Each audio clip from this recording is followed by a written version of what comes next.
सबसे पहले तो मैं आपको ये बता दूं कि अगर आप किसी भी गवर्नमेंट एग्ज़ाम्स की प्रिपरेशन कर रहे हैं और बिना टेस्ट सीरीज़ लगाए हुए अपनी प्रिपरेशन में लगे हुए हैं तो ऐसे किसी भी गवर्नमेंट एग्ज़ाम्स को क्रैक करना मुश्किल होता है, क्योंकि टेस्ट सीरीज़ लगाने से आपको आपके एरिया में काफ़ी इम्प्रूवमेंट मिलती है। रैंक आपको पता चलता है कि जो भी बच्चे स्टूडेंट कितने टेस्ट जो दे रहे हैं उनमें आपकी रैंकिंग क्या है, एनालिसिस आप कर पाते हैं, आपकी स्पीड इंक्रीज़ होती है, टाइप ऑफ क्वेश्चंस की आइडिया हो जाती है, ये सारी चीज़ें आपको पता चलता है। तो आज से ही टेस्ट लगाना शुरू करिए और मैं आपको रिकमेंड करूंगा फ़िलहाल टेक्स्ट बुक के बारे में, क्योंकि टेक्स्ट बुक पे काफ़ी अच्छी इसकी डिस्काउंट आपको मिल रही है।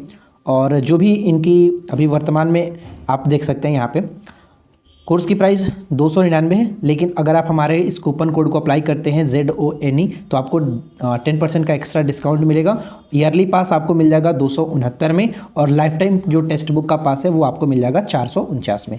तो ज़्यादा देर ना करें, इस वीडियो के डिस्क्रिप्शन में लिंक मिलेगा, लिंक पर क्लिक करिए और जा करके इस टेस्ट सीरीज को ज्वाइन कर सकते हैं।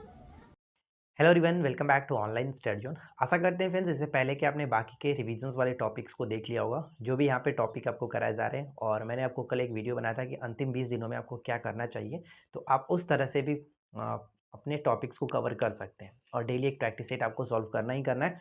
तो फिर बेसिकली आप लोगों ने काफ़ी कमेंट किया था कि पंचवर्षीय योजना पर एक शॉर्ट वीडियो लाइए। और जैसा कि आपको पता है कि प्रीवियस क्वेश्चन में भी इस टॉपिक से क्वेश्चन पूछा गया, तो हमारे लिए ये एकदम वीवीआई टॉपिक बन जाता है। ठीक है। और वैसे भी किसी भी गवर्नमेंट एग्जाम्स के लिए जो कि 5 ईयर प्लान बहुत इंपॉर्टेंट ही होता है, यहाँ से डेफिनेटली क्वेश्चंस पूछे जाते हैं। तो हमने इस वीडियो में पूरी कोशिश किया है, जो कि यहाँ पे देखिए 5th 5 ईयर प्लान तक आपको दिख रहा है। इसके नेक्स्ट स्लाइड में आपको मतलब कि आज इस वीडियो में टोटल हम लोग 12 पंचवर्षीय योजनाओं के बारे में डिस्कशन करने वाले हैं और क्या क्या चीज़ें आपको याद रखनी है इन सभी से जो एग्जाम्स में पूछे जाते हैं, उन सभी पॉइंट्स को कवर करेंगे। तो चलिए इस वीडियो को शुरू करते हैं। तब तक आप वीडियो कर लीजिए लाइक, चैनल को कर लीजिएगा सब्सक्राइब। तो शुरू करते हैं। जैसे पंचवर्षीय योजना, ठीक है, पंचवर्षीय योजना नाम से ही क्लियर हो रहा है कि 5 वर्षों के लिए योजना बनाई जाती है, उसको पंचवर्षीय योजना कहा जा रहा था, लेकिन अब ये मतलब खत्म हो चुका है। जैसे कि अगर हम बात करें पंचवर्षीय योजना की स्टार्टिंग जैसे कि हुई थी 1947 की, अगर हम बात करें तो 1947 में जवाहरलाल नेहरू JLN की अध्यक्षता में एक नियोजन आर्थिक नियोजन समिति का गठन किया गया था। ठीक है, आर्थिक नियोजन समिति का गठन किया गया था और उसकी सिफारिश पर एक योजना आयोग का गठन किया गया। योजना आयोग का गठन किया गया 15 मार्च 1950 को। 15 मार्च 1950 को। ये प्रश्न हमेशा पूछा जाता है, योजना आयोग का गठन कब किया गया? 15 मार्च 1950, ये ध्यान रखिएगा। ठीक है, लेकिन जैसा कि हम जानते हैं कि जैसे ही नरेंद्र मोदी जी आए तो इस चीज को चेंज कर दिया गया। योजना आयोग का नाम बदल करके नीति आयोग किया गया। नीति आयोग किया गया 1 जनवरी 2005 से। 1 जनवरी 2005 से। नीति आयोग का फुल फॉर्म भी अक्सर पूछा जाता है, तो नीति का यहाँ पे आप ध्यान दीजिएगा, national institution for transforming India, ये इसका फुल फॉर्म होता है। इसको आप याद रखेंगे। ठीक है, इसका गठन 1 जनवरी 2005 से हो गया था, इस चीज को याद रखिए। देखिए, योजना आयोग के भी अध्यक्ष वही होते थे, प्रधानमंत्री होते थे, और यहाँ पर भी नीति आयोग का सेम कंडीशन है, प्रधानमंत्री होंगे। उपाध्यक्ष की बात करें तो वर्तमान में उपाध्यक्ष सुमन के बैरी को बनाया गया राजीव कुमार के स्थान पर। ठीक है, सीईओ कौन है? तो सीईओ है परमेश्वरन अय्यर। ये 3 चीज आपको याद रखना है क्योंकि ये तीनों इंपॉर्टेंट बन जाता है। ठीक है, अध्यक्ष तो प्रधानमंत्री होते हैं, ये चीज ध्यान रखिएगा। उपाध्यक्ष सुमन के बैरी वर्तमान में है और सीईओ परमेश्वरन अय्यर, ये 3 चीज आपको याद रखना है। अब बढ़ते हैं हम लोग फर्स्ट ईयर जो कि प्लान पे, लेकिन सबसे पहले उससे ये चीज ध्यान दीजिएगा, एनडीसी जो होता है यानी कि राष्ट्रीय विकास परिषद जिसको कहते हैं, नेशनल डेवलपमेंट कमीशन जिसको इंग्लिश में कहेंगे, इसकी स्थापना 6 अगस्त 1952 को की गई थी। अब क्यों की गई थी? जैसे कि नीति आयोग क्या करता है कि योजनाओं का निर्माण करता है। ठीक है, नीति आयोग योजनाओं का निर्माण करता है, लेकिन उसकी स्वीकृति या फिर उसका अनुमोदन करने की बात करते हैं, जिसके यहाँ पे देख सकते हैं एनडीसी का जो कार्य होता है, योजनाओं को अनुमोदित या फिर स्वीकृति देने का कार्य यही करता है, यानी योजनाओं को ठीक से चलाना, यानी कि उसमें क्या क्या इंप्रूवमेंट करने के बाद जो लागू किया जाता है, स्वीकृति देता है, वही ये काम करता है एनडीसी, यानी नेशनल डेवलपमेंट कमीशन या फिर राष्ट्रीय विकास परिषद, जिसका गठन 6 अगस्त 1952 को किया गया था। एक चीज मैंने नहीं बताया, ध्यान रखिएगा, नीति आयोग एक प्रकार का गैर संवैधानिक निकाय और परामर्शदात्री निकाय है, ये चीज ध्यान रखिएगा। ठीक है, क्योंकि इसका संविधान में कोई जिक्र नहीं है, इसलिए गैर संवैधानिक हो गया। ठीक उसी तरह से ये भी आपका एनडीसी भी एक प्रकार का गैर संवैधानिक निकाय है। ये क्वेश्चंस कई बार पूछा जाता है, तो इस चीज को ध्यान रखेंगे। ठीक है, तो यानी कि योजना आयोग और यहाँ पे एनडीसी, ये 2 चीज क्लियर। अब हम यहाँ पे बात करते हैं अपने पंचवर्षीय योजनाओं के बारे में, एक एक करके सभी चीजों को देखेंगे। ठीक है, तो सबसे पहले देखिए यहाँ पे क्या, पहला 5 ईयर प्लान YP का मतलब कि 5 ईयर प्लान मैंने यहाँ पे शॉर्ट में लिखा है, मतलब कि पहला पंचवर्षीय योजना स्टार्ट किया गया था 1 अप्रैल 1951 से। 1 अप्रैल 1951 पहला है, इसलिए याद रखिएगा 1 अप्रैल 1951 से स्टार्ट हुआ था 1956 तक, 5 वर्षों के लिए। और ये किस मॉडल पर आधारित था? एकदम VVI है, तो हेराल्ड डोमर मॉडल पर आधारित था। प्राथमिकता इसमें किसे दी गई थी? कृषि को प्राथमिकता दी गई थी। अब इसके अंतर्गत कितना लक्ष्य था, क्या चीज़ है, वो यहाँ पे फिलहाल मैं लास्ट टाइम पे आपको बता करके कंफ्यूज नहीं करना चाहता हूँ। आप उस वीडियो को देखें, मतलब कि आप उस चीज़ को बुक से पढ़ना चाहे तो पढ़ सकते हैं, लेकिन मैं रिकमेंड नहीं करूँगा, क्योंकि लास्ट टाइम में आपको सिर्फ जो चीज़ें आपके पढ़ रखी है उसको रिविजन्स करिए, ठीक है। फिलहाल अगर आपको प्रॉपर अगर बताना होगा तो मेरा नोट्स जो कि ऑलरेडी दिया गया, आप वहाँ पे जाकर के सभी चीज़ों को देख सकते हैं, कितना लक्ष्य रखा गया था, कितनी प्राप्ति हुई थी, वो सब चीज़। फिलहाल हम यहाँ पे सिर्फ और सिर्फ आपको शॉर्ट पॉइंट्स में जो इंपॉर्टेंट चीज़ें वो कवर कराने की कोशिश करें, ना कि कंफ्यूज करने की। तो सेकंड जगह 5 ईयर प्लान की बात करें तो ये 1956 से 1961 तक था। पहला 1951 से 1956 तक, दूसरा की बात करें तो यहाँ पे 56 से लेकर के 61 तक। और ये किस मॉडल पर आधारित था? तो पीसी महालनोबिस मॉडल पर आधारित था। ये भी इंपॉर्टेंट बन जाता है, पीसी महालनोबिस मॉडल पर आधारित था। इसमें क्या प्राथमिकता दी गई थी? तो भारी उद्योग तथा खनिजों पर विशेष जोर दिया गया था, विशेष प्राथमिकता दी गई थी। भारी उद्योग पर काफी विशेष जोर दिया गया। इस वजह से यहाँ पे आपने देखा था कि इस पंचवर्षीय योजना में दुर्गापुर संयंत्र, राउरकेला जो कि लौह इस्पात संयंत्र और भिलाई इस्पात संयंत्र की स्थापना की गई थी। इन किन देशों के सहयोग से? तो यहाँ पे मैंने मेंशन कर रखा है, इसको भी याद रखिएगा। दुर्गापुर ब्रिटेन के साथ, राउरकेला जो है वो पश्चिमी जर्मनी से के सहयोग से, और भिलाई जो था वो पूर्व सोवियत संघ यानी कि रूस के सहयोग से निर्मित हुआ था। और इस पंचवर्षीय योजना में यानी दूसरी पंचवर्षीय योजना में ये भी एक लक्ष्य रखा गया था कि 5 वर्षों में जो राष्ट्रीय आय है उसमें 25% की वृद्धि करना। ये क्वेश्चन डायरेक्ट पूछा जाता है कि किस पंचवर्षीय योजना में ये लक्ष्य रखा गया था कि राष्ट्रीय आय में डायरेक्ट 25% की वृद्धि करना होगा। तो ये आपका दूसरी पंचवर्षीय योजना में, ठीक है फ्रेंड्स, ये चीज आपको ध्यान रखना है। अब इसके बाद आता है तीसरी पंचवर्षीय योजना, जो कि 61 से लेकर के 66 तक। 61 से लेकर के 66 तक ये अब तक की सबसे सर्वाधिक असफल योजनाओं में से एक माना जाता है। क्यों? इसमें क्या हुआ था कि आपको पता है कि भारत चीन युद्ध 1962 और भारत पाकिस्तान युद्ध 1965, इन दोनों की वजह से हमारी जो अर्थव्यवस्था थी वो काफी जो कि गड़बड़ा गई थी। और इसमें प्राथमिकता जो किस चीज पर दिया गया था? कृषि और उद्योग दोनों पर, यानी प्रथम और द्वितीय दोनों को मिलाकर के इसमें दोनों को दे दिया गया था, कृषि और उद्योग दोनों पर। और तीसरी पंचवर्षीय योजना को गॉडगिल योजना के नाम से भी जाना जाता है, ये चीज ध्यान में रखेंगे। अब देखिए यहाँ तक तो आपको कोई समस्या नहीं होगी, इसमें हो गया काम खत्म। अब चलिए हम बात करते हैं यहाँ पे हमारा ये। अच्छा, एक चीज ध्यान रहेगा कि भारत में जो हरित क्रांति की स्टार्ट की गई थी वो तीसरी पंचवर्षीय योजना में ही की गई थी, ये भी इंपॉर्टेंट बन जाता है। तीसरी पंचवर्षीय योजना के बाद अवकाश लगा था 3 वर्षों का, 66 से लेकर के 69 तक। तो ये 3 अवकाश योजना इसके बाद चली थी, एक एक वर्ष के लिए। और यहाँ पे आपका आता है चौथी पंचवर्षीय योजना, यानी कि 4th 5 ईयर प्लान। इसका जो डेट है वो 69 से लेकर के 74 तक, ये डेट याद रखिएगा। यहाँ पे गैपिंग आपको दिख रहा होगा 69 से जो कि 66 से 69, यानी मैंने आपको जस्ट बताया कि 3 वर्षों तक योजना अवकाश रहा, यानी कि 3 वर्षों तक जो कि वार्षिक योजनाएं चली थी, तो वो याद रखना। अब यहाँ पे क्या आता है? अशोक रुद्र और एस माने की मॉडल पर आधारित था ये। अशोक रुद्र और एस माने मॉडल पर आधारित था। इसमें क्या विशेष जोर दिया गया था या फिर लक्ष्य दिया गया, लक्ष्य रखा गया था समाजवादी समाज की स्थापना करना। समाजवादी समाज की स्थापना करना इसका लक्ष्य था। और मूल उद्देश्य की बात करें, इस पंचवर्षीय योजना का मूल उद्देश्य स्थायित्व के साथ विकास और आर्थिक आत्मनिर्भरता प्राप्त करना। स्थायित्व के साथ विकास और आर्थिक आत्मनिर्भरता प्राप्त करना इस योजना का मेन उद्देश्य था, ठीक है। लक्ष्य था समाजवादी समाज की स्थापना करना। इसमें सबसे इंपॉर्टेंट आपका ये है कि 1969 में 14 बैंकों का राष्ट्रीयकरण किया गया था। 1969 में 14 बैंकों का राष्ट्रीयकरण किया गया था, ये सबसे इंपॉर्टेंट पॉइंट्स बन जाता। ये योजना भी असफल रही, ये योजना भी असफल रही। और इसके असफल होने का कारण ये था कि देश में मौसम की प्रतिकूलता, यानी मौसम बहुत मतलब अच्छा नहीं था, खराब था। और सबसे इंपॉर्टेंट कि इसमें बांग्लादेशी शरणार्थियों की बड़ी तादाद में घुसपैठ किया गया था भारत में। इस वजह से भी ये योजना मतलब काफी प्रभावित रही, असफल रही, ठीक है। अब यहाँ के लिए एक छोटा सा क्वेश्चन ये है कि यहाँ पे हमें शरणार्थी दिख रहा है, तो आप कमेंट करके बताइए कि विश्व शरणार्थी दिवस कब मनाया जाता है, जल्दी से कमेंट करके बताइएगा। अब बात करते हैं अगले पॉइंट्स पे। अगला पॉइंट हमारा बनता है कि 5 ईयर प्लान, यानी कि 5वीं पंचवर्षीय योजना। इसका जो समय था 1974 से लेकर के 78 तक, 1974 से लेकर के 78 तक। आपको यहाँ पे दिख रहा होगा कि फ्रेंड्स इस योजना को मतलब पहले ही बंद कर दिया गया था। जैसे कि क्वेश्चन पूछा जाता है कि किस पंचवर्षीय योजना को समय से पहले ही खत्म कर दिया गया था, रोक दिया गया था, तो यही है 5th ईयर प्लान। सबसे पहले हम ये आपको बता दूं कि इस किस मॉडल पर आधारित था। तो इसमें मॉडल है डीपी धर, ठीक है।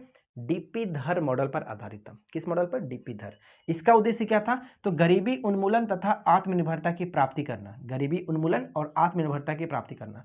और ये सबसे पहली ऐसी योजना थी जिसमें गरीबी और बेरोजगारी पर पहली बार विशेष ध्यान दिया गया था। यानी कि जैसे आपने यहाँ पे देखा, गरीबी उन्मूलन और गरीबी और बेरोजगारी पर पहली बार विशेष ध्यान दिया गया था इसी पंचवर्षीय योजना में। और नारा भी दिया गया था, गरीबी उन्मूलन का नारा जो इसी योजना में दिया गया। 20 सूत्री कार्यक्रम यहीं पे चलाया गया था इसी पंचवर्षीय योजना में। ठीक है, और इस योजना को समय से पहले ही जो जनता सरकार है उन्होंने अस्वीकार कर दिया और 1978 में इसको बंद करके यहाँ से आपका रोलिंग प्लान स्टार्ट होता है 5 वर्षों के लिए रोलिंग प्लान। 1978 से लेकर के 83 के लिए रोलिंग प्लान बनाया गया था, लेकिन रोलिंग प्लान को भी खत्म कर दिया गया 80 में ही खत्म करने के पश्चात रोलिंग प्लान को अनवरत योजना के नाम से जानते हैं, उसको भी ध्यान रखिएगा। सबसे पहले उसको गुरनार मित्तल ने अपनी पुस्तक में बताया था, एशियन जो कि ड्रामा करके पुस्तक है, उस पुस्तक में सबसे पहले उन्होंने बताया था।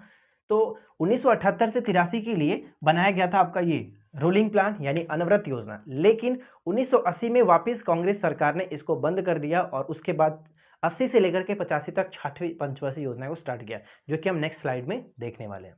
तो जैसा कि हमने आपको बताया कि 1978 में ही 5वीं पंचवर्षीय योजना खत्म की गई और 78 से 83 तक के लिए अनवरत योजना स्टार्ट की गई थी, लेकिन उसको भी 1980 में ही कंप्लीट मतलब कि खत्म कर दिया गया। और उसके बाद यहाँ पे वापस इंदिरा गांधी की सरकार ने 6वीं पंचवर्षीय योजना को स्टार्ट किया, जो कि 1980 से लेकर के 85 तक था। ठीक है, तो 80 से लेकर के 85 तक। और यहाँ पे द्वितीय अवकाश आप याद रखिएगा 79 से 80, यानी द्वितीय अवकाश 1979 से लेकर के 80 तक द्वितीय अवकाश था। पहले अवकाश आपने ऊपर में देखा था 66 से 69 तक। ठीक है, और इस योजना में देखिए कि आर्थिक और औद्योगिक आत्मनिर्भरता को प्राप्त करने के लिए आधुनिकीकरण, ठीक है, आधुनिकीकरण को बढ़ावा दिया गया।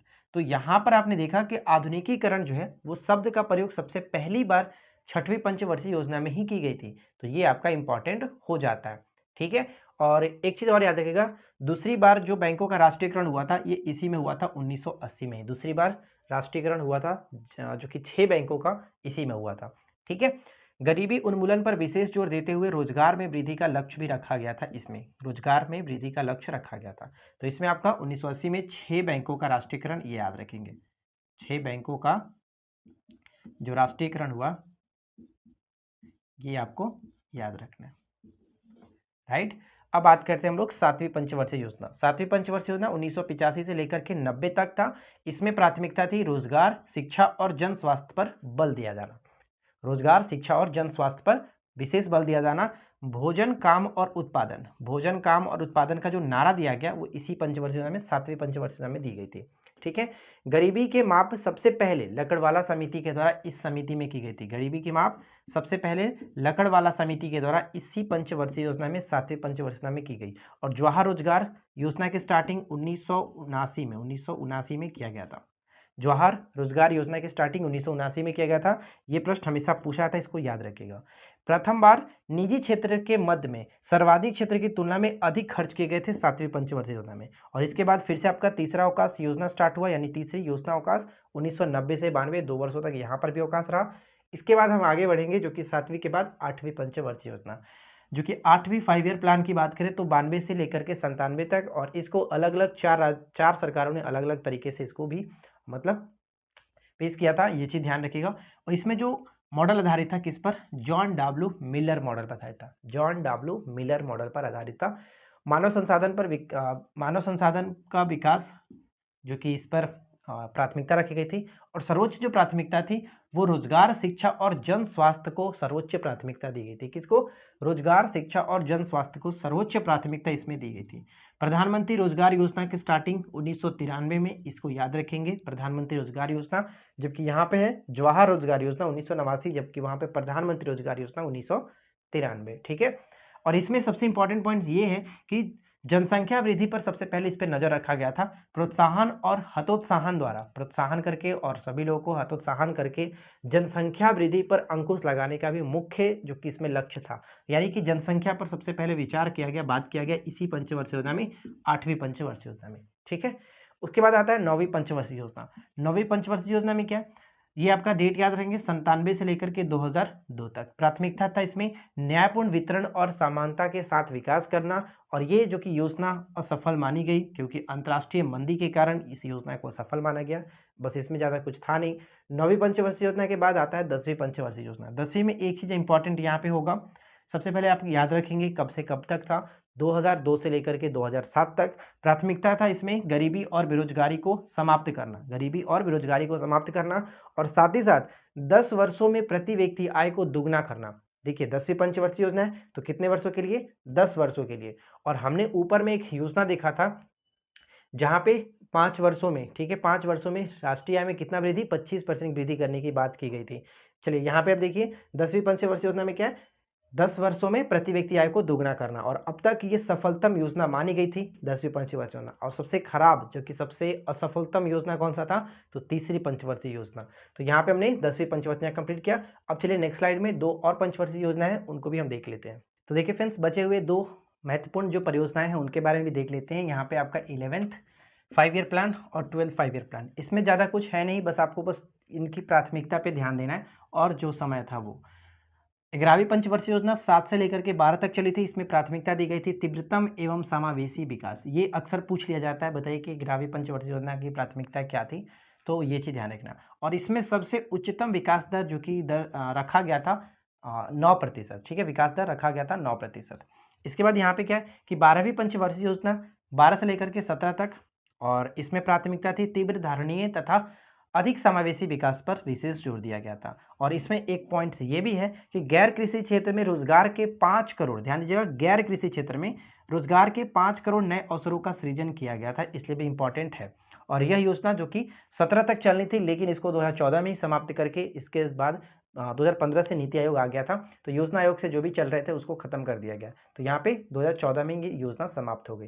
तो ये 2 आप याद रखेंगे। इसमें सबसे पहले आप याद रखें कि इसका जो लक्ष्य था 9% रखा गया था, बाद में संशोधित करके 8.2% रखा गया, लेकिन फिर से बाद में इसमें संशोधित करके पुनः घटा करके 8% रखा गया था।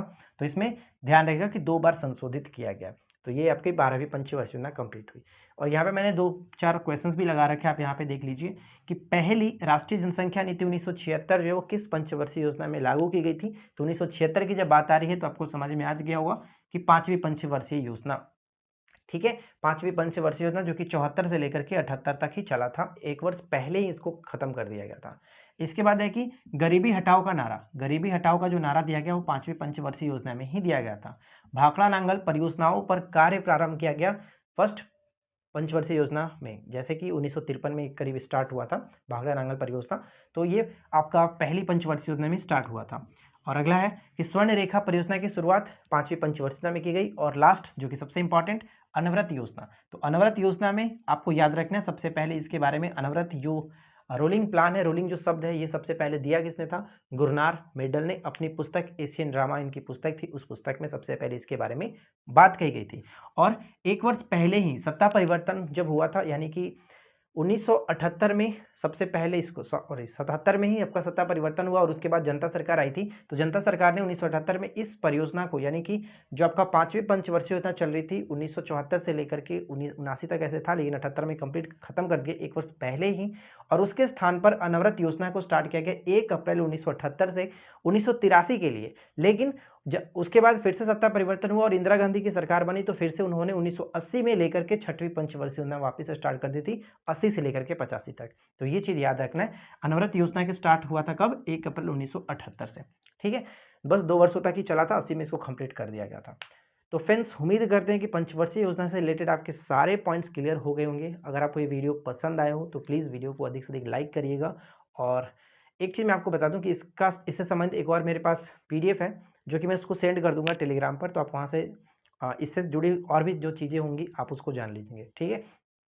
अगर आपको ये वीडियो पसंद आया हो तो वीडियो को लाइक करिएगा, दोस्तों के साथ अधिक से अधिक शेयर करिए। चैनल पे पहली बार है तो सब्सक्राइब करके नोटिफिकेशन बेल आइकन को ऑल पे सेट कर लीजिए।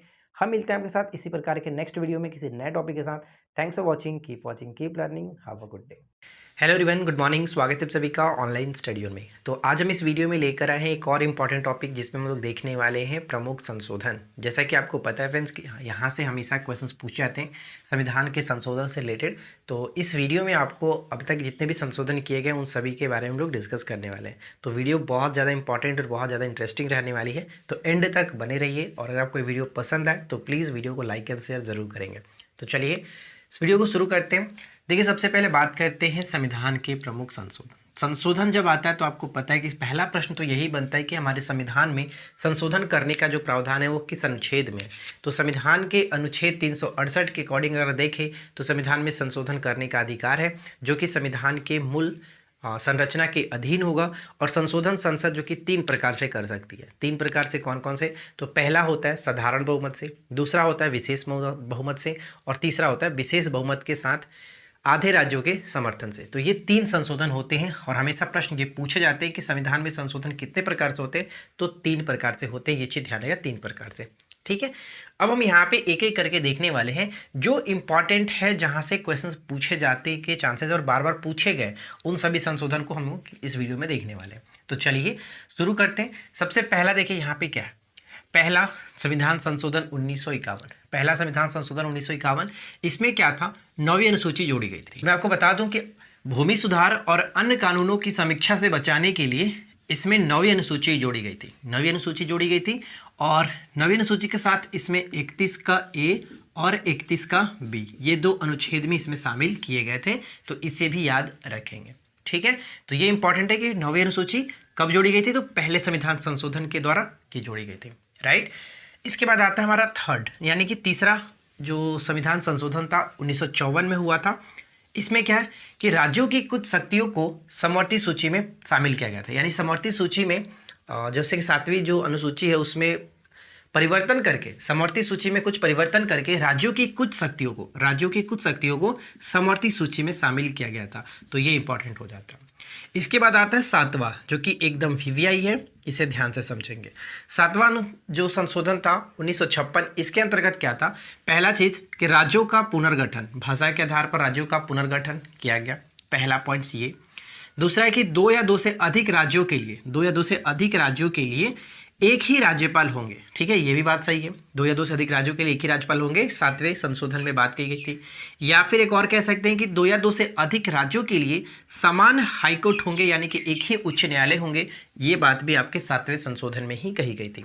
ठीक है, और यहाँ पे एक और पॉइंट्स हम देख सकते हैं कि भाग 17 में एक नया अनुच्छेद जोड़ा गया था। वो अनुच्छेद कौन सा? 350 का फर्स्ट।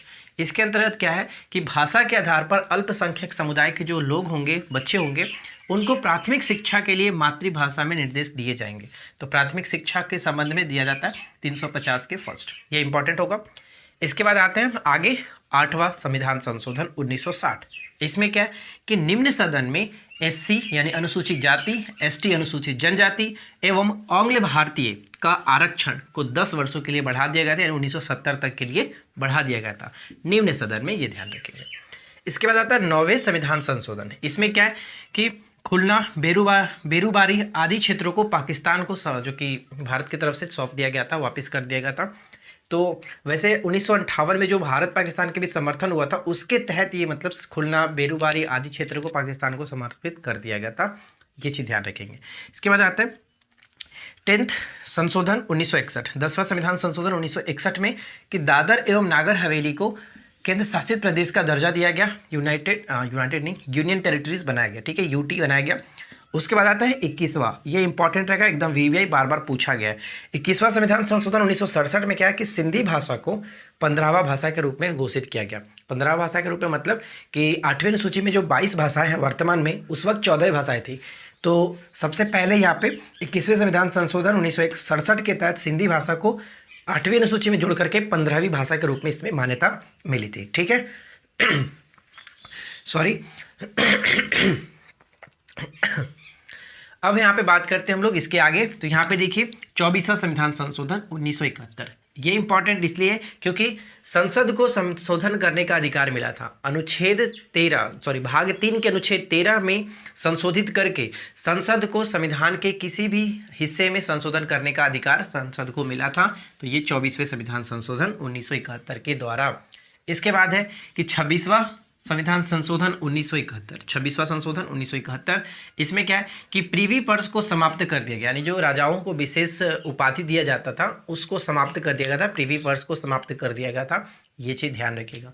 इसके बाद आता है एक और पीवीआई यहाँ पे 31वां संविधान संशोधन 1973। ये इंपॉर्टेंट इसलिए है क्योंकि लोकसभा में सीटों की जो संख्या पहले 545 हुआ करती थी उसको 525 हुआ करती थी, उसको बढ़ा करके 545 किया गया था। और केंद्र शासित प्रदेश में जो सीटों की संख्या 25 थी उसमें से 5 कम करके 20 किया गया था। तो ये चीज़ ध्यान रखिएगा कि लोकसभा में सीटों की संख्या 525 से घटा करके 525 से बढ़ा करके 545 की गई, और यूनियन टेरिटरीज है केंद्र शासित प्रदेश से उसमें 25 से घटा करके 20 किया गया था। तो ये इंपॉर्टेंट रहेगा।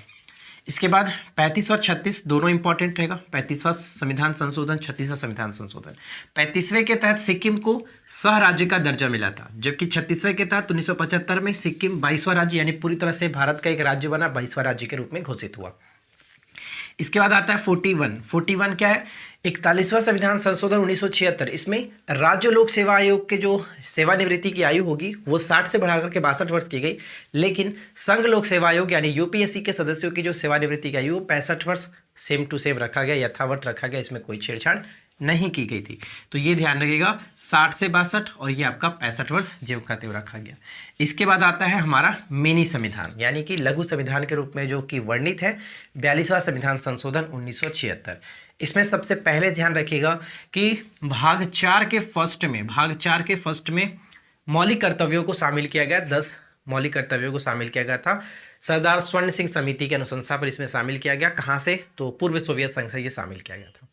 इसमें बाद है कि प्रस्तावना में संशोधन किया गया। प्रस्तावना में पहली बार संशोधन और एकमात्र आखिरी बार संशोधन यही हुआ है 42वां संविधान संशोधन 1976, और इसके तहत 3 शब्दों को जोड़ा गया था, समाजवादी, धर्मनिरपेक्ष और एकता और अखंडता जो शब्द है उसको जोड़ा गया था। इसके बाद है कि समवर्ती सूची में मतलब राज्य के कुछ विषयों को समवर्ती सूची में शामिल किया गया, जैसे वन, शिक्षा, जनसंख्या नियंत्रण, परिवार नियोजन और जानवर पक्षी को इसके अंतर्गत शामिल किया गया, समवर्ती सूची में शामिल किया गया। ठीक है। फिर उसके बाद आता है कि लोकसभा का कार्यकाल 5 वर्ष से बढ़ा करके 6 वर्ष किया गया था। लोकसभा का कार्यकाल 5 वर्ष से बढ़ा करके 6 वर्ष किया गया। राष्ट्रपति स्वतंत्र निर्णय लेने का अधिकार नहीं होगा। राष्ट्रपति जो कि मंत्री परिषद के परामर्श पर ही काम करेगा, उसको स्वतंत्र निर्णय लेने का अधिकार नहीं होगा। ये इसमें एक चीज़ शामिल किया गया था।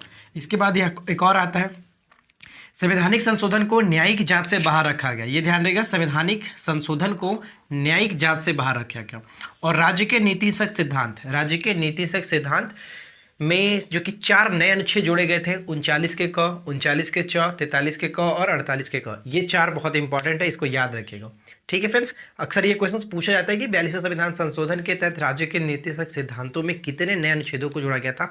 तो 4 नए अनुच्छेदों को जोड़ा गया, जो कि आप यहाँ पे देख सकते हैं। ठीक है, जैसे कि हमने देखा कि 42वां संविधान संशोधन अधिनियम को हम लोग लघु संविधान के नाम से जानते हैं और उसमें बहुत सारी चीज़ों को इंक्लूड किया गया था। तो उसके अगर हम आगे बढ़े तो अब हमें यहाँ पे देखने को मिलेगा 44वां संविधान संशोधन। तो अब यहाँ पे ध्यान से समझिएगा, 44वें संविधान संशोधन 1978 के तहत सबसे ज़्यादा जो प्रश्न पूछा जाता है वो आपका संपत्ति के अधिकार को समाप्त किया गया। जनता सरकार जब आई, यानी मोरारजी देसाई की जब सरकार आई थी, तो उस वक्त संपत्ति के अधिकार को मौलिक अधिकार की सूची से हटा दिया गया था। जैसा कि हम जानते हैं कि स्टार्टिंग में मौलिक अधिकारों की संख्या 7 थी, लेकिन संपत्ति के अधिकार को हटने के पश्चात अब इसमें मौलिक अधिकारों की संख्या टोटल 6 है। और संपत्ति के अधिकार को अब मौलिक अधिकार की सूची से हटा करके कानूनी अधिकार का दर्जा दिया गया, जो कि संविधान के अनुच्छेद 300 के क के अंतर्गत एक विधिक अधिकार या फिर कानूनी अधिकार का दर्जा दिया गया। ठीक है, ये चीज़ ध्यान में रखेंगे।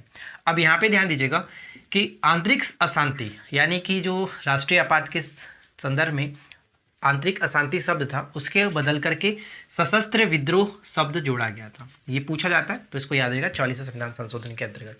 जैसे कि हमने ऊपर में देखा था कि लोकसभा को पुनः मतलब कि 42वें संविधान संशोधन के अंतर्गत क्या हुआ था कि लोकसभा के जो कार्यकाल था 5 वर्ष, उसे बढ़ा करके 6 वर्ष किया गया था। तो यहाँ पर कि पुनः लोकसभा के कार्यकाल को 5 वर्ष कर दिया गया था। तो 5 वर्ष यहाँ पे कर दिया गया था। ये ध्यान रखेंगे। कैबिनेट की सलाह को पुनर्विचार के लिए एक बार लौटाने की शक्तियां दी गई, यानी राष्ट्रपति को ये अधिकार दिया गया कि कैबिनेट की जो भी विचार करने के बाद उनके पास जो भी चीज़ें आएंगी उस पर वो मतलब पुनर्विचार के लिए एक बार लौटा सकते हैं। ध्यान दीजिएगा, यहाँ पर के लिए एक बार यहाँ पे हुआ, सॉरी मिस्टेक है, एक बार मतलब लौटाने का उनको अधिकार था, लेकिन अगर पुनः विचार करने के बाद उनके पास आता है तो वो लौटा नहीं सकते, उसे पास करना पड़ेगा। तो सिर्फ एक ही बार ये अधिकार इनको था, ये चीज़ ध्यान रखिएगा। इसके बाद अगला है कि अनुच्छेद 20-21 के द्वारा प्रदत्त मूल अधिकारों को राष्ट्रीय आपातकाल के दौरान निलंबित नहीं किए जा सकते, निलंबित नहीं किया सकते। ये हमारे दो अनुच्छेद ऐसे हैं, यानी 20 और 21 मूल अधिकार ऐसे हैं जिनको निलंबित नहीं किया जा सकता है, निलंबित करने का प्रावधान नहीं है। ठीक है, अब यहाँ पे आता है 50वां संशोधन 1984। इसमें क्या है कि संसद के द्वारा जो गठित है, जैसे कि कोई भी खुफिया संस्था है, उसमें व्यक्ति जो कार्यरत हैं दूरसंचार प्रणालियों में कार्य करने वाले व्यक्तियों के लिए मौलिक अधिकारों को प्रतिबंधित करने की शक्ति दी गई है। ठीक है, संसद को ये शक्ति दी गई है। इसके बाद है सबसे इंपॉर्टेंट 52वां संविधान संशोधन। 52वां संविधान संशोधन 1985, इसमें 10वीं अनुसूची को जोड़ा गया था दल बदल विरोधी कानून के अंतर्गत, यानी कि जो कि आयाराम गयाराम किसी नाम से इसको जानते हैं, आयाराम गयाराम के नाम से जाना जाता है। तो 10वीं अनुसूची को इसके अंतर्गत जोड़ा गया था 52वें संविधान संशोधन 1985 में। ये बार बार पूछा आता है, इसको याद रखिएगा। ठीक है, इसके बाद हम बात करते हैं 55वां संविधान संशोधन और 56वां। तो 55वां 1986 के अंतर्गत अरुणाचल प्रदेश को राज्य का दर्जा मिला। ठीक उस तरह से 56वें संविधान संशोधन 1987 के तहत गोवा को राज्य का दर्जा मिला, लेकिन दमन और दीव जो था वो एक यूनियन टेरिटरीज बना, यानी कि यूटी मतलब कि केंद्र शासित प्रदेश का दर्जा उसको दिया गया था। तो ध्यान दीजिएगा, 55वां 1986 में अरुणाचल प्रदेश राज्य का दर्जा, 56वां 1987 के तहत गोवा राज्य का दर्जा मिला, लेकिन दमन और दीव को केंद्र शासित प्रदेश बनाया गया। इसके बाद नेक्स्ट वन है कि 61वां संविधान संशोधन 1989, ये भी एकदम वीवीआई है, इसको भी आप याद रखेंगे। 61वां संविधान संशोधन 1989 में जैसे कि लोकसभा और विधानसभा में मतदान करने की जो आयु थी, मतदान करने की आयु 21 वर्ष से घटाकर के 18 वर्ष कर दी गई थी। ये बहुत बार पूछा गया, इसे याद रखेंगे। अब हम बात करते हैं यहाँ पे कि 65वां संविधान संशोधन 1990। ये इंपॉर्टेंट इसलिए है क्योंकि अनुच्छेद 338 में संशोधन किया गया और अनुसूचित जाति और अनुसूचित जनजाति के लिए मतलब आयोग का गठन किया गया। यहाँ पे हम देख सकते हैं अनुसूचित जाति और जनजाति आयोग के गठन का प्रावधान किया गया, जिसके तहत 338 जो था वो अनुसूचित जाति आयोग था और अनुच्छेद 338 का जो क है वो अनुसूचित जनजाति आयोग है। ध्यान दीजिएगा, अनुसूचित जनजाति आयोग है, राइट, याद रहेगा। 338 सिर्फ और सिर्फ एससी के लिए है और 338 का जो क है वो एसटी के लिए है, राष्ट्रीय अनुसूचित जनजाति आयोग है। तो ये ध्यान रखेंगे। इसके बाद आता है 69 यानी कि 69वां संविधान संशोधन 1991 के तहत दिल्ली को विशेष राज्य मतलब विशेष दर्जा देते हुए राष्ट्रीय राजधानी क्षेत्र बनाया गया। यानी कि दिल्ली को राजधानी क्षेत्र जब बनाया गया वो कौन सा संविधान संशोधन था? 69वां संविधान संशोधन 1991। ठीक है, यहाँ तक तो कोई समस्या नहीं। उसके बाद आते हैं हम 70वें संविधान संशोधन 1992। 70वें के तहत क्या है कि 69 में तो मतलब दिल्ली राजधानी क्षेत्र बना, तो उसके एक वर्ष के पश्चात यानी जो 70वां संविधान संशोधन हुआ, दिल्ली और पुदुचेरी जो विधानसभा है इसमें सदस्यों को राष्ट्रपति के निर्वाचक मंडल में सम्मिलित करने का अधिकार मिला, राष्ट्रपति के निर्वाचक मंडल में भाग लेने का अधिकार मिला। ठीक है, तो ये चीज़ ध्यान रखिएगा, इंपॉर्टेंट हो जाता है, पूछा जा सकता है। चलिए इसके बाद हम बात करते हैं अगला 71वां संविधान संशोधन 1992। 71वां संविधान संशोधन 1992 के अंतर्गत जैसे कि ऊपर हमने देखा था 21वें संविधान संशोधन 1967 के द्वारा सिंधी को मतलब कि 8वीं अनुसूची में 15वीं भाषा के रूप में जोड़ा गया। तो यहाँ पे क्या है, यहाँ पे 15वीं के बाद कोंकणी, मणिपुरी और नेपाली 3 अन्य भाषाओं को 8वीं अनुसूची में जोड़ी गई। यानी टोटल अब जाकर के 15 और 3 18 भाषा यहाँ पर हो चुकी थी, 18 भाषा कंप्लीट हो चुकी थी। ठीक है, 22 भाषा वर्तमान में, तो 18 यहाँ तक कंप्लीट है। इसके बाद आगे बढ़ते 73वें संविधान संशोधन 1992 के तहत पंचायती राज संस्थाओं को संवैधानिक दर्जा दिया गया, जिसमें भाग 9 जोड़ा गया और भाग 9 में 11वीं अनुसूची जोड़ी गई। 11वीं अनुसूची के अंतर्गत पंचायती राज संस्थाओं को कार्य करने के लिए 29 विषय दिए गए थे। ये ध्यान रखिएगा, 29 विषय पूछा जाता है। और पंचायती राज से संबंधित जो अनुच्छेद है 243 से लेकर के 243 के ओ तक इसके अंतर्गत शामिल है। और मैंने इस पर एक अलग पार्टिकुलर वीडियो बनाया है, पंचायती राज पर जाकर के आप ज़रूर चेक कर लीजिएगा। इसके बाद नेक्स्ट क्वेश्चन क्या है, 74वां संविधान संशोधन 1992। 74वां संविधान संशोधन, जैसे 73वां था पंचायती राज से, तो 74वां नगर पालिका से। इसमें क्या है, जो ऊपर में आप भाग 9 देख रहे थे, भाग 9, तो इसमें क्या है कि भाग 9 के क को शामिल किया गया, यानी भाग 9 के क को शामिल किया गया, जिसको नगर पालिका के नाम से जाना गया। और इसमें 12वीं अनुसूची जोड़ी गई, ठीक है, 12वीं अनुसूची जोड़ी गई। जैसे 9वीं अनुसूची कब जोड़ी गई थी, 9वीं अनुसूची पहले संविधान संशोधन, 10वीं अनुसूची 52वें संविधान संशोधन, 11वीं अनुसूची 73वां संविधान संशोधन और 12वीं अनुसूची 74वें संविधान संशोधन नगर पालिका से। और इसमें टोटल 18 विषय दिए गए, ये भी याद रखिएगा, 18 विषय। पंचायती राज को 29 विषय, नगर पालिका को 18 विषय, ठीक है। इसके बाद है 84वां संविधान संशोधन 2001। इसमें क्या है, ध्यान दीजिएगा, 84वें संविधान संशोधन 2001 में क्या है कि लोकसभा और विधानसभा में जो सीटों का पुनर्निर्धारण है, इसको अगले 25 वर्षों तक प्रतिबंधित, यानी कि 2026 तक अब इसमें सीटों में क्या कोई छेड़छाड़ नहीं होगी, प्रतिबंधित किया गया, ठीक है। तो 84वां संविधान संशोधन 2001, ये चीज़ याद रखेंगे, ठीक है फ्रेंड्स। चलिए इसके बाद आगे बढ़ते हैं। ये फ्रेंड्स लास्ट स्लाइड है और इसमें हम लोग जो इंपॉर्टेंट है वो देख लेते हैं। जैसे कि 86वां संविधान संशोधन 2002। 86वां संविधान संशोधन 2002 ये इंपॉर्टेंट है क्योंकि इसके अंतर्गत सबसे पहला चीज़ तो आपको 11वां मौलिक कर्तव्य जोड़ा गया था। अनुच्छेद 21 के फर्स्ट के अंतर्गत 11वां मौलिक कर्तव्यों को जोड़ा गया, ठीक है। जैसे कि 10 हमने ऊपर में देखा था, तो 11वां इसके अंतर्गत जोड़ा गया था। अनुच्छेद 21 के फर्स्ट के तहत प्रारंभिक शिक्षा को मौलिक अधिकार बनाया गया था, ये इंपॉर्टेंट है, याद रखेंगे। उसके बाद आता है 89वां 2003। 89वां 2003, इसमें क्या है कि SC और ST के लिए राष्ट्रीय आयोग को 2 भागों में विभाजित किया गया। जैसे कि मैंने आपको ऊपर में बताया था 65वां संविधान संशोधन 1990, तो वहाँ पे मैंने 338 और 338 के ए के बारे में जिक्र किया था, जो कि अलग अलग आयोग के बारे में। लेकिन ध्यान दीजिएगा, वहाँ पर सिर्फ और सिर्फ 65वें संविधान संशोधन 1990 के तहत गठन की बात की गई थी कि गठन की जाएगी। लेकिन बाद में 89वें संविधान संशोधन 2003 के तहत इसको अलग कर दिया गया, 2 भागों में विभाजित करके दोनों को अलग अलग आयोग का दर्जा दिया गया, अलग अलग आयोग बन चुके थे। 338 में SC यानी कि राष्ट्रीय अनुसूचित जाति आयोग, और 338 के ए राष्ट्रीय अनुसूचित जनजाति आयोग, ये 2 बना, ठीक है, SC और ST। तो ये चीज़ ध्यान रहेगा, 65वां सिर्फ और सिर्फ गठन की बात करता है और 89वां जो कि दोनों अलग अलग आयोग बनाता है।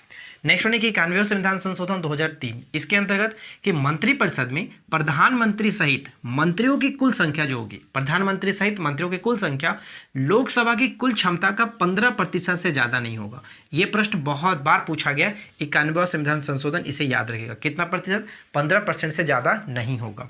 इसके बाद आता है 92वां संविधान संशोधन, एकदम VVI है। जैसे कि मैंने ऊपर में आपको बता दिया था कि टोटल 18 भाषा हो चुके थे। उसके बाद यहाँ पे क्या है कि 2003 92वें संविधान संशोधन 2003 के अंतर्गत 8वीं अनुसूची में बोडो, डोगरी, मैथिली और संथाली, यानी टोटल 18 और 4 22, यहाँ तक कंप्लीट होता है, 22 भाषा आपका कंप्लीट होता है, ठीक है। 22 भाषा 8वीं अनुसूची में जोड़ी गई थी, तो ये चीज़ ध्यान रखिएगा। अंत में, सबसे अंत में 4 ये भाषाएं जोड़ी गई थी। इसके बाद है 97वें संविधान संशोधन 2011।